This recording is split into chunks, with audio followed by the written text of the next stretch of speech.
Bueno, y a propósito de este mensaje que daba el presidente de la República con una connotación estrictamente de carácter religioso, como se pudo observar, la pregunta que nos hacemos, revisando nuestro presente y también en comparación un poco con nuestra historia, con nuestra costumbre y nuestra tradición, ¿cuán santa sigue siendo esta semana? ¿Se sigue repitiendo aquella vieja tradición?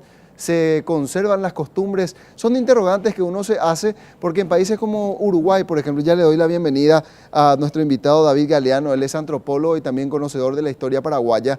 En otros países, en Uruguay, por ejemplo, esto dejó de ser una Semana Santa para convertirse en una semana turística. ¿En Paraguay sigue teniendo ese apego hacia las costumbres religiosas, David? Sí, buen día a Roberto y a la audiencia del canal. Efectivamente, acá todavía se mantiene de una manera interesante la tradición, sobre todo en las zonas del interior. Obviamente acá en la ciudad hay ya una cierta dificultad, por ejemplo, se mantiene la tradición del chipá, pero obviamente ya te va a comprar de alguna chipería, la dificultad de a lo mejor construir o tener un horno en la casa. Sin embargo, en el interior toda esa tradición perdura, permanece y está, de hecho, de por medio ese fenómeno en que todo el mundo se traslada a la casa de la familia, de algún amigo. El famoso tucucarú. Tucucarú de por medio, ¿verdad? Y sin embargo, una cuestión notable sigue siendo que en todos estos, digamos, pueblos del interior, una buena partida, todavía está el tatacuá, inclusive con el hecho de que la producción de todos los insumos del chipá todavía pertenecen a la producción casera. La gente sigue plantando, a lo mejor ya no una cantidad muy elevada, pero planta al fin maíz, está la mandioca para producir el almidón, la vaca que produce la leche y el queso, el cerdo, la grasa, en fin. Y precisamente hoy, Jueves Santo, el famoso caruguazú, ¿verdad? Que es un poco la versión de la última cena, ¿verdad? Que acá se da hay veces al mediodía, hay veces inclusive en un horario posterior. Sin embargo, ese fenómeno, vuelvo a insistirte, se mantiene en el interior. Aquí, obviamente, te decía el caso del horno, ya a lo mejor sustituido por un horno eléctrico, Sí. pero lo que no se perdió y no se pierde es esa tradición. Inclusive, un hecho probablemente llamativo, recién de venida acá al canal, poco tráfico, poca gente. Eso indica que la gran mayoría fue al interior o hoy está en la casa, reposando, descansando, porque se asocia mucho la fecha con el tema de la meditación, de la reflexión, del estar en familia. Es un retorno muy importante a los valores morales, espirituales, y eso es lo que trae consigo. Así, bien decías, en muchos lugares del mundo, ¿verdad? No pasa de ser ya una fiesta, digamos, un feriado largo de turismo. A veces un poco cuando uno trata de asociar la realidad con lo que sucede en la realidad virtual, y me refiero específicamente a las redes sociales, es como que el mensaje tiende a distorsionarse. Ese mensaje que lanzaba el presidente de la República en su cuenta oficial inmediatamente generó respuestas, y esas respuestas decían, algunas de ellas por ejemplo, que el 80% de la población hoy está trabajando. ¿Eso es cierto o es una cuestión que se lanza al azar en redes sociales? Yo creo que esa cuestión de trabajar tiene mucho que ver también con ciertas actividades de la época, ¿verdad?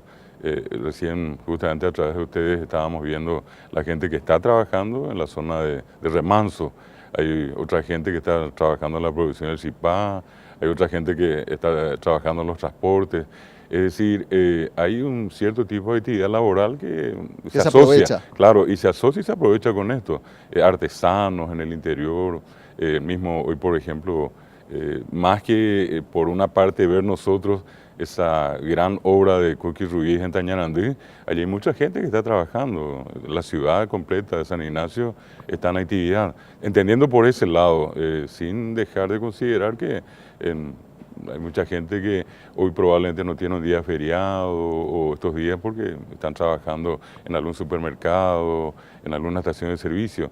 Ese es un sentido distinto al que probablemente pudimos haber vivido 50, 40, 30 años atrás, en que prácticamente todo se cerraba, nada se abría, uno tenía que estar prácticamente encerrado todo este tiempo sin encontrar siquiera un almacén o algún negocio abierto. Eso es lo que cambió. Claro, hay que entender también que la misma dinámica social ha cambiado muchísimo en estos últimos 50 años. Pero volviendo a nuestras raíces, Sí. ya que usted se encarga precisamente de hacer este estudio y le agradezco por estas publicaciones, que hablan precisamente de lo nuestro. En el paraguayo persiste ese apego a estas fechas, más por una cuestión religiosa o ya por una cuestión de identidad, por costumbre. Yo entiendo que van de la mano las dos cuestiones que mencionaste. Una parte religiosa, obviamente que hoy sería, más específicamente mañana, para el mundo cristiano católico en particular, entendiendo que nuestro país tiene una libertad de creencias y de culto, obviamente va a haber una concentración muy grande en las iglesias, la Pascua joven, niños, adultos, en fin, todos se concentran en torno a la iglesia y de por allí también un hecho que siempre llama la atención, Roberto, que hoy día en gran medida se recuperó, porque estábamos hablando de algunas cuestiones que en alguna medida tendían a desaparecer o a lentamente apagarse. Hoy, por ejemplo, se produjo y se produce un retorno muy importante de los famosos estacioneros, los pasioneros. Sí. Yo tengo un caso muy particular de unos amigos que están, yo vivo en Capiatá, allí están unos amigos que hace 100 años, de una manera totalmente tradicional, ellos desarrollan cada Semana Santa el Vía Crucis, y que incluye el famoso Purajey Así, el canto lastimero, que no es el Purajey Yajeo, tengo que aclarar porque muchas veces la gente dice Purajey Yajeo, es Purajey Así, es el canto lastimero, el canto doloroso que refleja la pasión de Cristo. Este es un grupo que está yendo para la gente que quiere, inclusive hoy hacen ellos una presentación a la tarde. El grupo se llama Santo Rey, está en el kilómetro 18 de Capiatá, y hace 100 años que un grupo de familias se reúnen siempre en esta época y cantan. Salen, tienen su propia indumentaria, sus insignias, sus estandartes, sus faroles, y recorren y cantan. Y esas canciones están en castellano, están en guaraní, están en yopará, y ver a esos amigos cuando salen con tanta devoción, con tanta fe, es allí donde eso todavía nos demuestra que hay una marcada presencia religiosa en mucha gente. Es decir, para ellos significa efectivamente eso, una tremenda pasión, el canto mismo refleja eso, y asociar eso con otros fenómenos yo creo que nos demuestran que en gran medida sigue siendo una tradición religiosa, pero también es como que me llama mucho la atención siempre el tema de las redes sociales, los grupos de WhatsApp, Facebook, Twitter, cómo la gente de manera totalmente espontánea levantan la foto del cipá que están haciendo, ¿verdad? Es decir, el tatacuá, eso nos muestra un sentido de identidad, algo como que volvemos siempre, aunque sea en esta época, retornamos a esas raíces, a lo nuestro, ¿verdad? Y mismo para una cuestión tan interesante, yo les agradezco a ustedes que el propio medio Noticias Paraguay concentre su atención en el tema de la cultura popular. Yo estuve viendo toda la mañana, toda la secuencia del noticiario de ustedes, y lo que he visto es cultura popular en su máxima expresión, es pura identidad. Y yo creo que eso hace un gran mérito al propio medio, al difundir, al mostrarle a la gente lo que somos, claro, de dónde venimos, quiénes somos y a dónde vamos. Entonces. Y lo que usted decía anteriormente, un espacio de reflexión donde vale la pena también hacerse una introspección, también en términos de sociedad. Sin ánimos de polemizar, pero sí me gustaría saber su interpretación acerca de un fenómeno que para mí fue bastante singular y ocurrió en Ucuy, cuando la intendenta decide suspender un evento deportivo por considerarse un día muy importante, justamente para las costumbres y también para la tradición creyente. Allí estamos hablando de la confrontación de un modelo que quiere conservar algo que es típico y tradicional versus otro que quizás ya le está restando ese valor a esta fecha, o es una expresión natural de la sociedad? Yo creo que hoy, en este tiempo, comparado, repito siempre, a 30, 40 o 50 años atrás, muchas cosas cambiaron, ¿verdad? Y en ese hecho del cambio social que uno puede ver, es que como decíamos en un momento, por más que referías al caso de Uruguay, acá también se da ese fenómeno en alguna medida, que la gente sale en una época como esta y además de participar del tema propio de la elaboración del cipá, de acudir a la iglesia, etcétera, de por medio está el entretenimiento, ¿verdad? Claro. Quien más, quien menos, a lo mejor va a buscar algún espacio, los padres jugando fútbol, las mujeres a lo mejor vóley. Eso no es una cosa, digamos, anormal.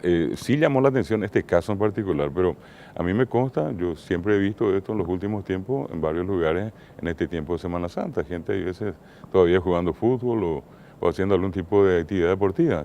hacer una caminata, ir a Ñuguazú, etc. Yo creo que al final, si es que de por medio está el tema de la fe, tampoco colisiona con lo otro.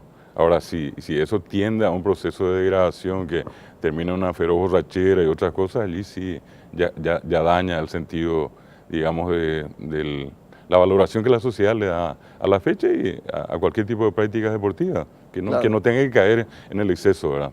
Y que se entendió posteriormente que ese era el propósito de la intendenta de esa localidad. Pero hay también del otro lado de aquellos que promovieron o que consintieron esta determinación, hay una necesidad aparentemente de querer preservar la tradición, pero tal cual era antes. Sí, allí hay una cuestión que me parece muy importante. Yo creo que las autoridades, sobre todo locales, municipales, no tomaron todavía, digamos, cartas así muy serias en el asunto. En el sentido, son pocos los municipios que han programado una serie de actividades de Semana Santa como municipio. Mucho de lo que estamos viendo son expresiones espontáneas de la gente, pero tal vez el caso de Asunción, obviamente, también he visto el caso de Ñemby, donde hay un programa de actividades y eso obviamente puede incluir, también he visto en el caso de Yaguarón, visita a los museos, a las iglesias, momentos deportivos, que eso pueda incorporarse a un programa y que yo digo que muchas veces ocurre esto porque no tenemos una planificación de las actividades, ya sean culturales o deportivas a nivel de muchos municipios. No estoy generalizando, pero aclaro que hay muchos que ven pasar las circunstancias y yo diría hasta no aprovechamos eso. ¿Cuántos turistas ahora acá en Asunción, en los alrededores, buscando un espacio donde ir a vivir esto? Qué lindo hubiera sido que muchos de estos municipios hubieran planificado, hoy vamos a visitar este museo, acá tenemos, qué sé yo, una familia que se dedica a hacer vellú, a otro que hacen cipasador, un grupo de músicos, convocar a los estacioneros en una plaza. Todo eso tenemos a mano, cuántos artesanos, gente que hace todo tipo de actividad manual en Paraguay. Hubiera sido tan interesante que a nivel, digamos, municipal y departamental y obviamente nacional, en algún momento se tome carta en el asunto y se diga, bueno, vamos a aprovechar estos espacios y vamos a generar recursos para la comunidad y para la gente. Y por allí yo creo que ofertas nosotros tenemos, pero muchísimas en todos los rubros. Yo creo que una de las aristas más llamativas del Paraguay es justamente su expresión de la cultura popular, como ninguno, porque nosotros celebramos la Semana Santa y el valor agregado más importante tenemos el guaraní, ¿verdad? Sí. Decimos chipá, decimos tupaitú, decimos, todo se dice en guaraní, y eso atrae la atención del mundo.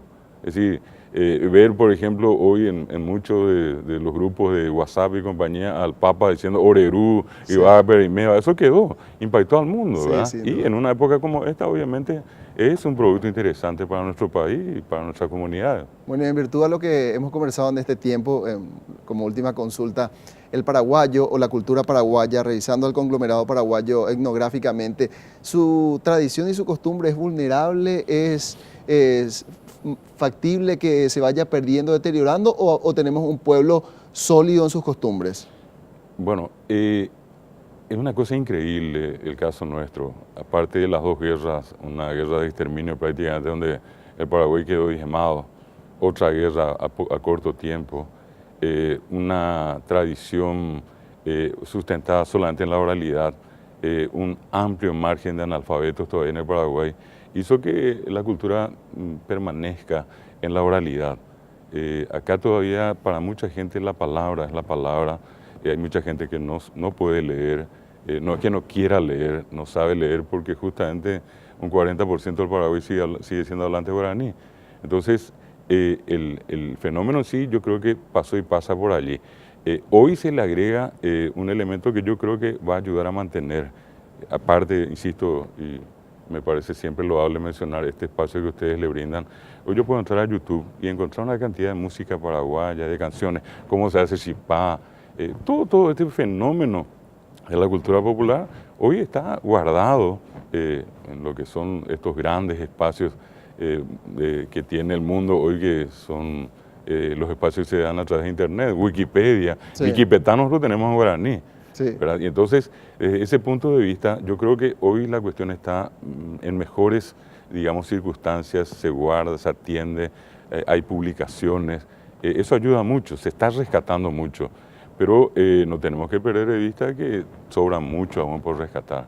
Muy bien, y ese es el desafío entonces. Muchísimas gracias a usted por su tiempo y por venir a compartir sus conocimientos con nosotros. Gracias, Roberto, y a la audiencia de Noticias Paraguay también. Muy bien, así conversábamos con David Galeano, él es antropólogo, también es profesor de guaraní. Así mismo, director del Ateneo de Lengua y Cultura Guaraní.